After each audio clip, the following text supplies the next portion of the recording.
As far as the issue on the, we did look at different alignments trying to align the project entries with the streets across the street, and unfortunately what happens is when you try to align those, you end up taking a huge slice right through the middle of the building, and the effect on the number of units in the project is significantly. After reading the consultant, our design consultants letter from June of 13th, there's just a couple quotes that just jumped out at me, and one of them, it talks about the project creating a monolithic block of housing. That just kind of indicates to me that there are some issues. We've got the traffic engineer that seems to have some issues. The city staff has some issues. Our urban design review consultant obviously has some issues. So I'm going to have a hard time supporting the project in its current form. When I first met with the applicant, I raised the exact same point that Commissioner Pendergraft raised about the going inside on Harbor and going out. I've actually drove through that street a couple of times as I was considering my decision tonight, and it is absolutely, you can see a huge problem if there is going to be a line of cars stretching to go into this project and then somebody trying to leave through Harbor. However, I did try to go through Ash.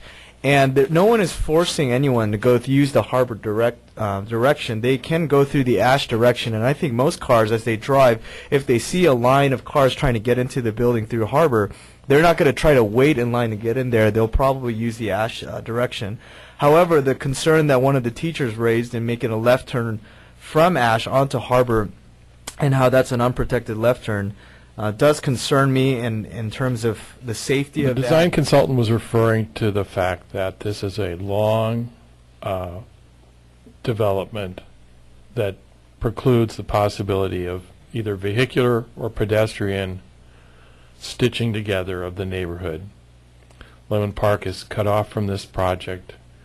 Pedestrian use is encouraged by walking the long way around because the applicant resists the fact that the project needs to be different than it is. Jane Jacobs Jane Jacobs, a really wise person on urban design issues, author of the book Life and Death of Great American Cities. One of her fundamental principles is short blocks encourage connectivity and vitality in urban settings, and long blocks discourage them. And this was unwisely done years ago to cut off this and promote this auto center, and this is the opportunity to do something to correct that problem. And nothing is being proposed. In fact, the opposite is proposed. One of the things that's mentioned in the specific plan section of the staff reports is describes mixed-use developments and containing at least 2 uses, and it lists a series of uses. The live-work units is, in my opinion, a fig leaf to the idea that this is mixed use. This is a long, anonymous apartment complex with a few live-work units mixed in, which don't represent anything in terms of creating vitality or breaking up that section of harbor. So it doesn't meet the standards on urban design. I don't think it meets the standards on good architecture. I think that there are problems with the traffic and circulation. I think that the notion that it should be benchmarked to the Fullerton Transportation Center has 2 problems. The first problem is that it's clearly not true. It isn't in the Transportation Center specific plan. And worse yet, if it succeeds in defining what the notion of being in the Transportation Center specific plan is, then I urge my colleagues to consider the next applicant that will walk in within a quarter of a mile of the Transportation Center and present that they should have development standards set on being in a specific plan that they're not in, as this is not. Bad precedents.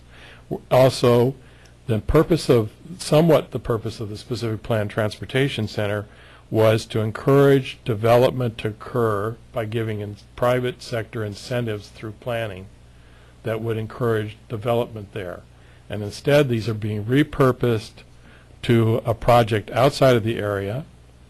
There's a second problem with this is that part of the purpose of having incentives, higher density, relief of parking, and some of the things that are being used in this project was to give the development dollars that it could put in to other beneficial elements from an urban design, architecture, and environmental standpoint.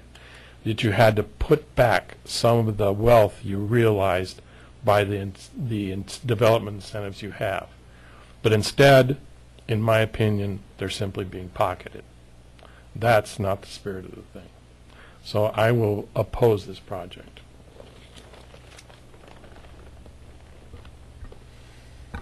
So I felt very, very similar to you, Commissioner Silber, and for all the same reasons that both Commissioner Hahn and Pendergraft with the traffic problems that we see. I do not feel like I can approve this project as it is right now. I have a problem with the height and the density as you come right into our city. I've drive that corridor every day, and I've envisioned a 4-story building there, and I cannot get past the visual of what that is, and all by itself, because there's nothing else along the street until you get to Fullerton Towers quite a ways away that has that height. The tenants are going to have to figure out a way to get around coming south on Harbor there. That is a concern. I do share Mr. Silver's concern about stretching truths, and that's the biggest concern that I have is I don't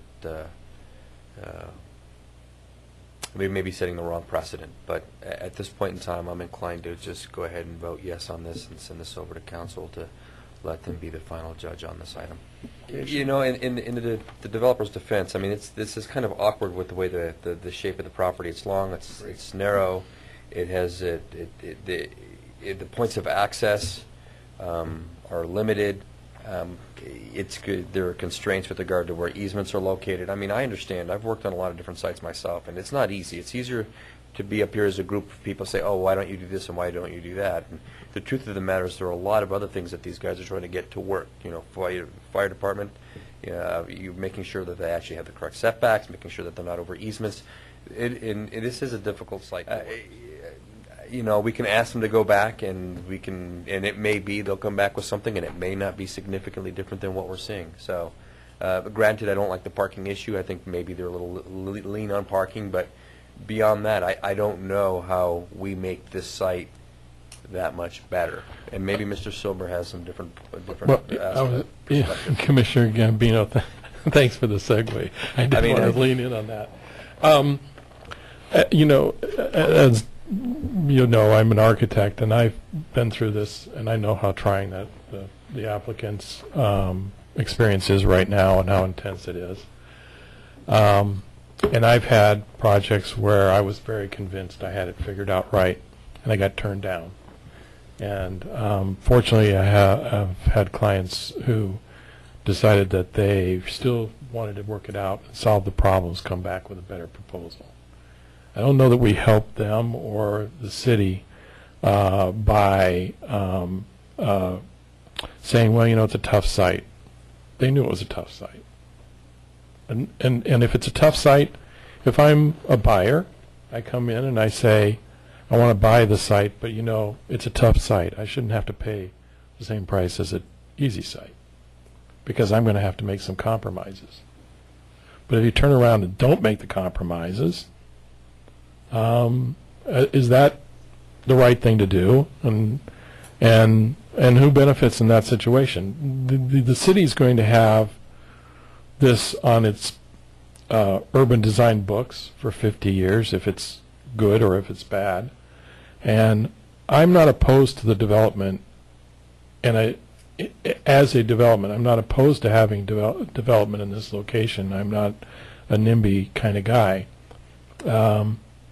But it may be it's 10% too dense, given the constraints of the site. Maybe it's 5%. Maybe it's 15%. I don't know. But something here is not working. You can't, you have long blocks, people can't connect to parks, they can't cross streets, and the internal logic of the building is for circulation mean. So, and those are correctable problems, but they come with a price to the project. And it's incumbent upon the applicant and their architect to be honest with themselves about the fact that if they want to have, we only get so many, anybody in development, architects, anybody, only has so many things to look back on and say, these are my accomplishments in my professional life. And if it's mediocre, but we're going to shove it through, that'll become my life legacy, right? So I'm trying to, in my view, it just needs to be worked on. I'm going to vote no because in its current form it can't be supported. When you try to align those, you end up taking a huge slice right through the middle of the building, and the effect on the number of units in the project is significantly impacted.